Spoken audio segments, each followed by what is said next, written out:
Alicia Christian, Jodie Foster, is an American actress, director, and producer, regarded as one of the best actresses of her generation. Her accolades include 2 Academy Awards, 3 British Academy Awards, 3 Golden Globe Awards, and the Honorary Cecil B. DeMille Award, whatever that is. Okay. I'm ready. Go. Jodie Foster has been acting 14 of her 17 years, but she goes to school just the same. Jodie attends a lycée where all classes are taught in French. My mother chose for me very young because I was in a public school and I was a little bit ahead of the classes, and I had always had an ear for languages. And so I just went into that one because I could pick up my studies anywhere in the world because there are lycées everywhere. Jodie graduates from the French-speaking school in June. What would that be the equivalent to in American education then? Well, I suppose it would be equivalent to like the first years or the 2 years of college, because all the courses that are being taught me are college courses that are only offered in American colleges, not in the American high school system. But of course, I'll be going in as a freshman when I go into college anyway. And where will you go to college? I don't know yet. I've applied back east, Ivy Leagues, and I'm waiting to hear from them. Schools like Yale, Harvard? Places like that, yeah. Oh, really? Yeah. And what would you like to study there? Probably writing and literature. I don't know. You know, everybody goes into college and they say, well, I'm going to be a writer, and then they get their first D on their first term paper and they decide to be a biologist or something. So I don't know. I'd like to go in for that, and if I change my mind, I will. Her ultimate goal is to write and direct movies, but that doesn't mean she'll give up acting. Jodie Foster loves her life. Even though she has worked since she was 3, she does. Interesting. Wow. She's got humanity all sussed out already. Yes, he does, doesn't she? By the age of 17. Yeah, so she's very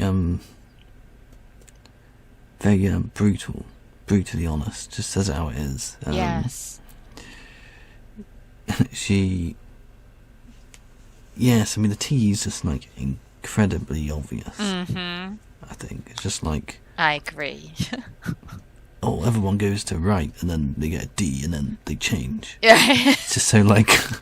Right. So, like, matter of fact. Yeah, but in a way of someone that's, like, studied people in a way. Like, I know what these people are like. They come in here, they say they want this, but they don't know what they're talking about. I've seen this before in my little 17 years. Yes, the cynicism is... is apparent. It's there already. Mm-hmm. Yes. Okay. That's... What about feeling then? Have you noticed anything yet? Well, I think the way she expresses her, I don't want to say she's monotone because that's not exactly correct, but there is a way that she talks that's very devoid of emotion in a way. You know? Yeah. I mean, when, you know, that sounds horrible because that's not exactly, but it is kind of what it is. Maybe it's just she's very matter of fact, but it is in a certain way that's sort of separated from emotional expression, I guess. That's what I've noticed. Yeah, the TE is interesting. Like, for instance, for me, like, sometimes I can get into a very sort of quick and efficient way of expressing my ideas. Mm-hmm. And emotion, expressing emotion slows you down, I think. Yeah, that's kind of the attitude. Yeah, it gets in I the would way. have, yeah. Mm-hmm. It's like, yep. Right, here's an idea. Unnecessary. Yes. Bish, bash, bosh. Right. This is how it is. And that's what you're seeing and here. that's exactly, yes. Just the way she's like... Uh-huh. I mean, it's just, there's no like argument there. It's, this is how it is. Mm-hmm. There's no like, it's completely self-assured. It's a fact. It's done. Yeah. this is what she's doing. She's probably going to do this. She's an actor. She wants to direct. There you go. Yes. Like, say no more. That's what I can be like. All right, so let's watch some more. Okay, go. Doesn't feel she has missed anything. On the contrary, I missed all the bad things, really. I missed all the pimples and insecurities and, oh, what am I going to do? He doesn't like me. You know, I missed all the bad things about growing up, really. Do you have a steady boyfriend? No. No. I don't have time. And I suppose I don't think about it very much.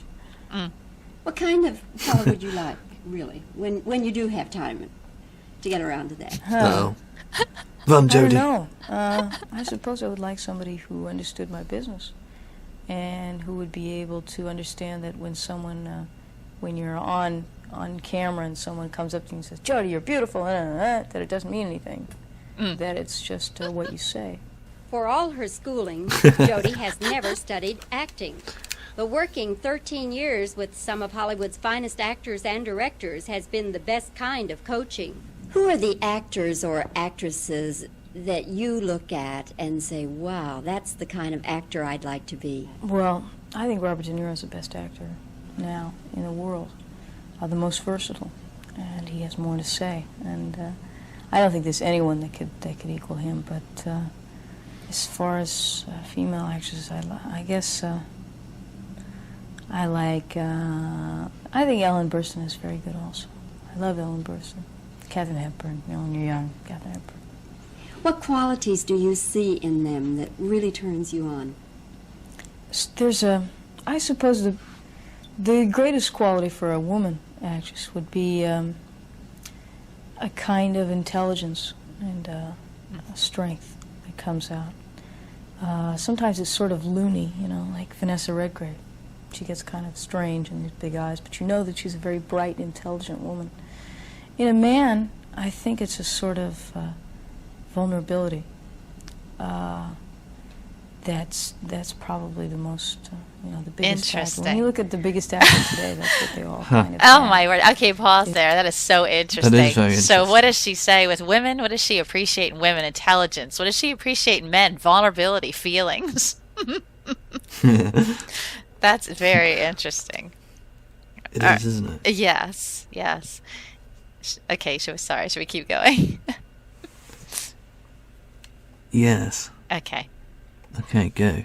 That way of saying, I can be heard and I'm sensitive. 17-year-old Jodie Foster may play frivolous roles, but in real life, she's got it all together. I find interesting, this is sort of a little bit of a tangent, but I've heard people say that they have much more difficulty typing younger people than older people, and I completely disagree. I think older people, especially people who are past middle age and above, they're difficult to type because if they've worked on themselves at all, they're very well-rounded in all their functions. So they're just well-rounded people. And I think when you look at younger people, you can see like the dominant functions. You can get so much quickly, more so than you can from an older person. So I think when I look at Jodie Foster, and I've looked at interviews with her, now, and she's definitely well-rounded. I mean, it's a little bit harder to pin her down now than it is here. I mean, here it's so clearly obvious what her type is. Right. And the other thing to mention is she's way more emotional when she's younger. Yes. I mean, look at her now. She's very sort of... I mean, she is an actress as well. You obviously take that into account. Right. She is giving off a persona that... I mean, that's what she trains to do, right? Exactly. So bear that in mind. But, when she's younger, you can see the sort of more vulnerability in her and the more sort of innocence in her within her type, which you don't get to see later on so much. No, it's true. Yes. Yeah, she's... And another thing to mention, actually, is Carl Jung. He actually, he says that the types don't stay where they are. I mean, it's kind of a bit of an obvious thing when you really think about it. Right. Young people are not like older people. You know, older people have lived. They're wiser. Mm-hmm. Or at least they should be. They should be, right. Yes. And younger people, they haven't lived. They're more naive. They're just more pure in who they are. Unbalanced. They're pure in sort of who they are in a very childlike manner. Yeah, and I think what you're seeing there is the sort of raw stack of the functions. Mm-hmm. So they're way more like their first and second functions. They're not mature in their more weaker functions. Right. They haven't learned things. They don't have experience. Mm-hmm. And you can really see that in this video with Jodie Foster. Definitely. She's just not, that smile. You can very distinctively see the smile and sort of see her inner vulnerability there, where you don't see that nowadays. No. Like she's so theatrical and polished, and she can deflect. And Yeah, well, she's just confident in who she is. And that, now she knows who she is, so she can play with that to her advantage. right. Okay. What's her type? You can say it since it's yours. She is the best type. I knew you were going to say this. Why did I give you why did I even give you the open door? the master of all the 16 types. Yes. The one created to rule amongst the others like sheep, to shepherd them to greener pastures. The INTJ, obviously. Well, arrogant is right. Click like and subscribe if you like our videos and want to see more. And don't forget to dislike it if you are the second most supreme type, which is obviously not INFJ. And if you have any suggestions of people for us to type, please put it in the comment sections and we'll credit you for it. Thank you. Goodbye.